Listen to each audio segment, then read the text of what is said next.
Chapter 26. Then all the people of Judah took Uzziah, who was 16 years old, and made him king in the room of his father Amaziah. He built Eloth and restored it to Judah. After that the king slept with his fathers. 16 years old was Uzziah when he began to reign, and he reigned 52 years in Jerusalem. His mother's name also was Jecoliah of Jerusalem. And he did that which was right in the sight of the Lord, according to all that his father Amaziah did.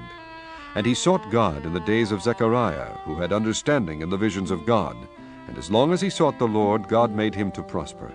And he went forth and warred against the Philistines, and brake down the wall of Gath, and the wall of Jabni, and the wall of Ashdod, and built cities about Ashdod and among the Philistines. And God helped him against the Philistines, and against the Arabians that dwelt in Gur-Baal, and the Mehunims. And the Ammonites gave gifts to Uzziah, and his name spread abroad even to the entering in of Egypt, for he strengthened himself exceedingly. Moreover, Uzziah built towers in Jerusalem at the corner gate, and at the valley gate, and at the turning of the wall, and fortified them. Also he built towers in the desert, and digged many wells, for he had much cattle both in the low country and in the plains, husbandmen also, and vine-dressers in the mountains, and in Carmel, for he loved husbandry. Moreover, Uzziah had an host of fighting men, that went out to war by bands, according to the number of their account, by the hand of Jeiel the scribe, and Maaseiah the ruler, under the hand of Hananiah one of the king's captains.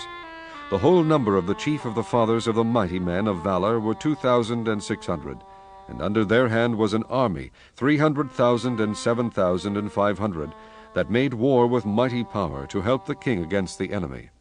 And Uzziah prepared for them throughout all the host shields and spears, and helmets and habergeons, and bows and slings to cast stones.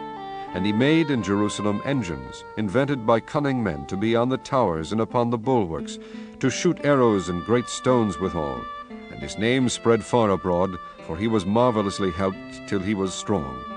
But when he was strong, his heart was lifted up to his destruction, for he transgressed against the Lord his God, and went into the temple of the Lord to burn incense upon the altar of incense. And Azariah the priest went in after him, and with him 80 priests of the Lord, that were valiant men. And they withstood Uzziah the king, and said unto him, It appertaineth not unto thee, Uzziah, to burn incense unto the Lord, but to the priests, the sons of Aaron, that are consecrated to burn incense. Go out of the sanctuary, for thou hast trespassed, neither shall it be for thine honor from the Lord God. Then Uzziah was wroth, and had a censer in his hand to burn incense, and while he was wroth with the priests, the leprosy even rose up in his forehead before the priests in the house of the Lord from beside the incense altar. And Azariah the chief priest and all the priests looked upon him, and behold, he was leprous in his forehead, and they thrust him out from thence. Yea, himself hasted also to go out, because the Lord had smitten him. And Uzziah the king was a leper unto the day of his death, and dwelt in a several house, being a leper, for he was cut off from the house of the Lord. And Jotham his son was over the king's house, judging the people of the land. Now the rest of the acts of Uzziah, first and last, did Isaiah the prophet the son of Amos write. So Uzziah slept with his fathers, and they buried him with his fathers in the field of the burial which belonged to the kings. For they said, He is a leper, and Jotham his son reigned in his stead.